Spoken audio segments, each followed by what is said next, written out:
Vamos ao resumo da entrevista de Paulo Calef no YouTube de GZH. Futebol, gestão, arena, tudo isso a partir de agora aqui no canal do Gabardo. Esse é o canal do Gabardo, com muita informação e análise. Na tarde desta segunda-feira, recebi aqui, nesse estúdio de GZH, os dois candidatos à presidência do Grêmio. Primeiro Paulo Calef durante 1 hora e depois Odorico Roman também durante 1 hora. Comigo o Marco Souza e a Kek, participando da entrevista, tirando muitas dúvidas. Foi um bate-papo muito legal, falamos de futebol, da gestão, da arena do Grêmio. Vamos primeiro ao resumo de como foi a entrevista do candidato Paulo Calef. O Grêmio vai ter novos patrocínios. Nós não vamos mais endividar o clube, Kek. Então, assim, a figura do investidor do Grêmio, aquele que aporta o recurso e cobra juros e endivida o clube de maneira astronômica, isso acabou. Isso é o nosso compromisso de gestão. A partir de agora, todo empresário que quiser aportar recurso no clube, ele vai ter em contrapartida a exposição da sua empresa, da marca da sua empresa, e isso nós já temos bem avançado. Em respeito, obviamente, ao empresário, eu não vou fazer uso do nome dele, mas vai ser assim que nós vamos conduzir. O torcedor pode ter certeza que o Grêmio vai ter uma equipe extremamente competitiva na arrancada de 2026 já. Deixa eu só para ampliar justamente, Calef, sobre este assunto, vamos ver até que ponto é possível avançar, né? Então, o que o senhor está colocando é que já tem digamos assim, patrocínio, ou eu não sei qual é o termo correto que poderia se utilizar, para esta nova modalidade de entrada de recursos, né? E no clube já tem já fechado, e o valor é suficiente para quê? Para ajudar o clube nesse momento a contratar jogadores? Exatamente como que será utilizado esse dinheiro? O valor, Gabardo, ele vai ter uma antecipação, buscando sanar os compromissos do Grêmio, que nós precisamos entender quais vão ser, apenas para ilustrar. Quando a gestão Alberto Guerra ela se inicia, nós tivemos que arcar com uma série de compromissos, como folha de pagamento, 13º, inclusive a premiação de acesso da Série B, foi a nossa gestão naquele momento que teve que arcar com o pagamento. Então, nós precisamos saber em que condições nós vamos receber, mas independentemente disso, Gabardo, o compromisso ele não muda. Nós temos bem planificado o plantel do Grêmio, sabemos as eventuais carências para crescer mais qualidade, e o Grêmio é futebol. Esse é o objetivo do clube final, nós jamais vamos descuidar disso. O Grêmio precisa passar por um choque de gestão, mas o futebol ele vai estar sempre com total atenção, um Grêmio protagonista. Calef, até pela uma característica tua, né, tu tem deixado sempre claro nas tuas manifestações, o teu projeto, as tuas ideias, nomes que já estão envolvidos numa eventual gestão. Eu gostaria de te questionar de forma também bem direta e transparente se o teu planejamento passa por manter Mano Menezes para ano que vem, porque é uma questão que daqui a pouco, como a Kek ressaltou na pergunta dela, o planejamento do ano que vem, por conta dessa mudança do calendário, modifica muito, né? A CBF, com essa definição, vocês já precisam ter uma montagem do grupo começando ali no início de dezembro. O teu questionamento é perfeito, Marco. São duas situações que a gente precisa separar. Primeiro, eu tenho muito respeito pelo Mano Menezes e eu jamais faria qualquer indicativo a respeito do prosseguimento ou não dele, porque é desrespeitoso. O Mano está com trabalho em andamento, assim como o Filipão, que muito se ouve, né, dizer o Filipão vai estruturar o nosso projeto de futebol. Como? Alguém quer me convencer que o Filipão está mantendo reuniões para ele ser o pilar sustentador de um projeto de futebol. Todos nós conhecemos a seriedade do Filipão. O Filipão está integrado na gestão do Grêmio, participando do dia a dia. O Filipão jamais manteria conversas com quem quer que seja para organizar um projeto de trabalho. Como nós temos um projeto de trabalho de verdade, a questão do treinador, ela vai vir no momento oportuno. após o encerramento do campeonato, que eu vou ter uma conversa com o Mano Menezes de maneira leal, de maneira que ele possa ponderar situações e o nosso corpo do departamento de futebol também. Deixa eu só fazer uma pergunta também, Calef, assim, aproveitando exatamente essa disponibilidade que a gente tem de conversar contigo aqui num formato que permite a gente abordar algumas questões. Foi até pauta de coletiva do Mano Menezes recentemente a questão do Renato. E a gente sabe do peso que ele tem, da relação que vocês construíram também no período que trabalharam juntos, dos vínculos que ele tem com o Grêmio. Nesse momento, ter o Renato desempregado, ter o Renato disponível no mercado, é algo que também vai ser avaliado, precisa ser discutido, ou daqui a pouco ter o Renato de volta pode ser uma oportunidade para o ano que vem? Não, tem determinados temas, Marco, que esse a gente precisa ser bem objetivo para não dar margem a interpretações. Eu me manifestei no final do ano que o Renato ele precisava de um afastamento do Grêmio. Nós não podemos brincar jamais com a imagem do ídolo. Isso não se mistura com o profissional, com os serviços prestados. O Renato saiu daqui extremamente desgastado, tanto com boa parte do torcedor, mas com vocês também da imprensa. Eu entendo que ele voltou a trabalhar, inclusive, de maneira rápida demais. Isso ficou claro lá no Fluminense. Então, nesse momento, não, o Renato, por todo o respeito que eu tenho a ele e por aquilo que ele representa para o Grêmio, ele me parece, é uma opinião, que ele deveria cuidar da sua vida privada, da sua saúde, daquilo que é tão caro para ele ali, que é tomar o chopinho com os amigos, o futebol, e de fato dar uma relaxada e depois ele decidir a vida dele. Calef, a título de curiosidade, quem te acompanha nas redes sociais viu que você não estava em Porto Alegre ontem. E nos stories que publicou hoje, falou, ó, fiz uma viagem que pode ser muito benéfica para daqui a alguns dias. O que pode ser falado sobre essa viagem? O que de fato realmente aconteceu? Foi prazerosa a viagem, bem agradável.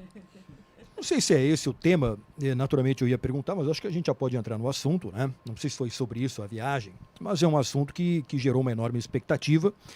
O senhor, acho que na semana passada, colocou em redes sociais que pretende, caso eleito, fazer uma contratação de um jogador referência mundial, assim como foi com o Soares. E até na semana passada, no Sem Filtro, vocês falaram um pouco sobre isso, né? Deixa eu fazer uma contextualização, antes de fazer a pergunta, eu vou pontuando aqui, o senhor pode me corrigir se tiver algum equívoco. O senhor está me deixando constrangido, Cabarto. Não, mas é isso, vamos lá. Porque em 2022, antes da eleição, o grupo de trabalho do então candidato Alberto Guerra, que o senhor fazia parte, vocês mandaram... acho que não dá para carta de intenções. Carta de intenções. Não era uma proposta porque não havia vitória na eleição. Então, carta de intenções para contratar, pelo que surgiu de informação, daqui a pouco poderia até mais, mas tinha 3 jogadores. Carbajo, Cristaldo e Soares. Os 3 foram contratados, né? E o Soares, naturalmente, foi o jogador que teve a maior repercussão. Bom, semana passada... Acertou em cheio jornalista na época, inclusive. Tem informação. Vamos lá. Para esta eleição, a ideia é trazer, caso eleito, um nome deste patamar, um nome que foi comentado semana passada. É um jogador deste nível, deste patamar? É desse patamar. Tá, então deixa eu prosseguir. Primeiro... Não são poucos alvos possíveis, porque o patamar... Se a gente lembrar, o Soares ele custava para o Grêmio algo em torno de R$2 milhões por mês, um pouquinho mais, né? Com a ajuda dos 3 patrocinadores, né? Porque se transformou em patrocínio para o clube, Esportes da Sorte, Arroz Prato Fino e Marquespan. Né? E a gente sabe que é possível para um clube da grandeza do Grêmio pagar, né, com ajuda de patrocínios, um salário desse patamar, R$2, R$3 milhões, talvez até um pouco mais. Isso acontece no futebol brasileiro. Mas já é um pouco mais complicado contratar um jogador que custe, sei lá, 10 milhões de euros, 15 milhões de euros. Até durante esse ano, com a ajuda do Marcelo Marques, se mandou uma proposta lá para tentar contratar o Roger Guedes, que custaria 10 milhões de euros. Mas o que eu quero perguntar, Calef, é que o perfil do jogador também deverá ser de um jogador em final de contrato diante de uma dificuldade de se pagar uma fortuna para comprar os direitos de um atleta, ou existe também essa possibilidade? Eu não vou abrir um mapa para ti, Gabardo, porque senão daqui a pouco eu vou acordar um dia pela manhã e vou ver o nome do jogador ali. A gente está preparado para todos os cenários, isso daí não é uma aventura, não é uma brincadeira, ou como foi dito à época, o estelionato eleitoral, né? Que foi decorrente de quando tu realizou a publicação da matéria. Até hoje ninguém pediu desculpa, né? Porque ali foi check, check, check. As 3 contratações foram realizadas. O jogador, ele tem um perfil que se adequa à realidade do Grêmio. Nossa preocupação, primeiro, ela é desportiva. Não adianta trazer um produto de marketing, não é esse o nosso objetivo. Como eu referi já, o Grêmio é um clube de futebol. E a primeira condição é o atleta demonstrar que ele quer vir para o futebol brasileiro e desempenhar, performar, assim como ele sempre o fez ao longo da trajetória dele, que é muito exitosa. Vamos começar pelas meninas, então. A gente tem uma série de ações que nós vamos buscar valorizá-las. Mas a principal é que nós possamos ter receita dirigida para o departamento. O que quer dizer isso? A Lorena foi vendida. Na nossa gestão, a receita obtida da venda da Lorena ficaria no departamento, para reinvestir no departamento, em equipamento, em estrutura, e daqui a pouco nós começarmos a projetar um melhor local para que elas desempenhem seus treinamentos, mas vai muito além disso, Marco. Em 2029, agora nós temos a Copa do Mundo feminina aqui no Brasil, e isso está possibilitando uma ampliação muito grande da busca pelo futebol feminino, e aí eu não estou te falando só de fãs, eu estou dizendo de empresas. Existem empresas que elas só patrocinam futebol feminino, eles não querem saber do futebol masculino. E o Grêmio tem que se potencializar nesse sentido, em ter uma captação de patrocínios que possa usufruir da questão do futebol feminino. Então, eu pego o exemplo do Corinthians aqui, o Corinthians fez uma parceria com uma empresa de cosméticos e lançou produtos de shampoos, de condicionador, de maquiagem para essas meninas. Foi um sucesso absoluto de vendas. Então, tu tem o incremento da venda dos produtos propriamente ditos, que tu vai colocar num espaço, a gente precisa falar disso, de questão comercial de apelo, ou seja, a loja Grêmio Mania, ela tem que ter uma identidade visual específica das meninas, com as nossas atletas, que atraia, quer que quando ela chegar lá, eu digo, é lá que eu quero ir. Como tem que ter para o infantil, como tem que ter o profissional, como nós temos que ter ali bem claro uma parte para quem tem menos condição social de buscar um produto mais barato. Assim, são uma série de ações que nós temos para potencializar a arrecadação para o futebol feminino, mas que esse investimento fique ali. Que não é possível ser feito que a venda da Lorena vá para o caixa geral do clube. Aí sim, aí nós vamos estar sempre vendo esse investimento acanhado no futebol feminino. O que eu posso assegurar categoricamente é que nós vamos ter muito a utilização da base. Muito. Ah, mas qual o percentual? Não tem percentual. Tem qualidade, vai subir. Vai treinar, vai ser preparado com todo o cuidado para que não se queime etapas. Porque a gente tem 2 caminhos agora, né, Marco? Pegando o exemplo do nosso time sub-17, que hoje joga final, já aproveito a convocar todos os gremistas que conseguirem ir na arena hoje às 20 horas, torcer por essa gurizada, porque eles merecem. Time que deu uma roda no Palmeiras, que é o grande líder da categoria de base no país. Então, assim, isso já é uma sinalização de que o Grêmio tem um caminho a seguir. Mas por que a gente tem que ter zelo, cuidado? Porque é uma gurizada de 17 anos.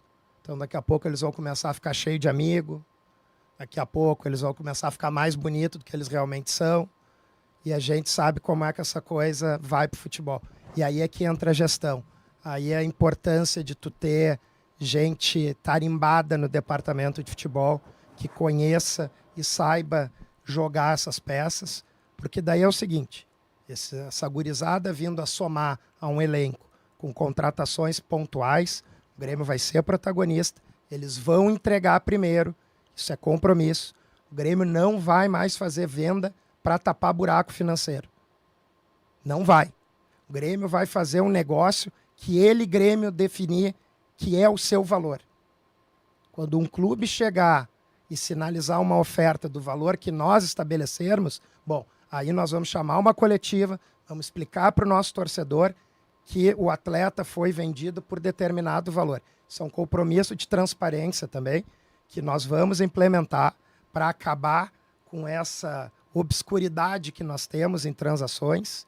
O Grêmio não vai mais ter medo de seus credores, o Grêmio vai sentar com seus credores. É horrível tu teres um clube com uma pecha de mal pagador e ter que aturar deboche de clubes como Cascavel, por exemplo. É uma coisa inacreditável isso. Então o Grêmio tem esse compromisso sim. Nós, por uma questão, obviamente, de sigilo dos atletas, não se pode divulgar valor de salário, mas das contratações e das vendas nós vamos realizar, sim, no que for operação entre clubes. A arena tem que prevalecer o futebol, sempre. Agora, numa oportunidade que, com toda a estruturação dos profissionais da operação do estádio, se verifique aqui, sei lá, me veio à cabeça porque foi um show já realizado. O Coldplay na arena. Bom, aí tu tem uma oportunidade de exposição de marca que tu não pode perder. Então aí tem que ser feito um preparo, tem que ser acertada a data correta, que não nos prejudique. O futebol vai sempre prevalecer em relação a qualquer outra atividade do estádio. Grêmio Estúdio. O que exatamente vai ser Grêmio Estúdio? A ideia é fazer a comunicação do clube melhor do que ela é feita. É também, assim como a gente falou, em contratações de profissionais para o departamento de futebol, para a direção do clube, é também a ideia contratar profissionais de imprensa, por exemplo? A gente viu o Flamengo agora fazendo esse tipo de contratação. O que vocês estão pensando sobre isso? É bem nessa linha, tá, Gabardo? Vai tirar alguém da RBS aqui, Calef? Se daqui a pouco alguém der brecha...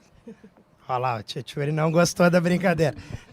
Então, assim, não, a ideia não é se posicionar o Grêmio como um rival de ninguém, um rival dos influenciadores ou dos canais identificados, mas, de fato, assim, é exercer o potencial que o Grêmio tem.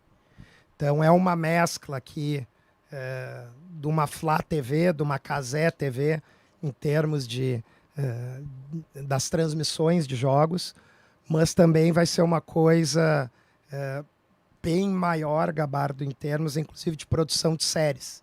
Então, a gente já iria lá mais para o lado do streaming. Nós temos já 12 programas roteirizados, que eles vão estar numa grade fixa pro torcedor acessar isso. E é ali que eu falo em geração de novas receitas, porque daí tem duas situações. A monetização do YouTube, que tu sabe bem como funciona, mas a atração especial da questão de patrocínios. Então, tu tem uma gama enorme. A comunicação do Grêmio institucional, ela permanece.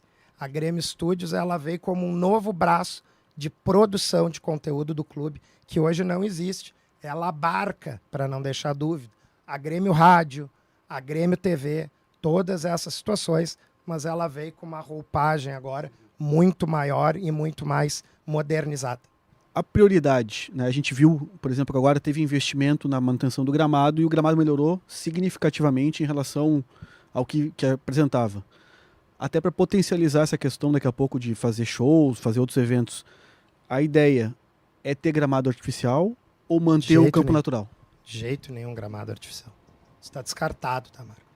Eu até preciso verificar na transição da gestão como que ficou um processo que o Marcelo, me parece que ele tinha iniciado, que era a compra de um novo gramado, que tu inclusive tens a possibilidade de deixá-lo resguardado. São 3 campos, 2 ficam numa fazenda. Exatamente. Então tem que ver se isso foi levado a cabo, se consolidou essa operação, para explicar aqui para quem nos assiste que tem tudo a ver com o que o Marco ponderou. O Grêmio faz um show, se identifica que houve o problema, essa grama ela é absolutamente preparada para uma troca imediata que não gera repercussão negativa para a prática do futebol. A questão também que é muito importante e circula nesse ambiente do futebol agora, que é, quase todos os clubes estão com esse debate, se é a adoção ou não de algum modelo de SAF. Para ti, para as pessoas que compõem esse teu movimento, essa chapa, é um debate que vai ser feito no Grêmio ou vocês entendem que o modelo associativo hoje ele é suficiente para manter o clube competitivo? O Grêmio, Marco, ele não precisa se tornar SAF. Eu costumo dizer que o nosso balizador vai ser sempre o Flamengo e o Palmeiras. No dia que esses clubes migrarem para a SAF, tu pode ficar assim que o mercado tem algum esgotamento do futebol em termos de criação de novas receitas, atração de patrocínios que possibilitem o Grêmio se expandir. Não é o nosso caso. O Grêmio tem um caminho gigantesco para caminhar. A SAF no Brasil ela tem algumas situações que me geram preocupação. A principal delas diz respeito ao que leva 99% dos clubes a migrarem para a SAF, que é o endividamento. E o endividamento é a busca pela recuperação judicial e a renegociação desses débitos. Ocorre que a garantia dessa recuperação judicial, ela em regra fica no clube associativo.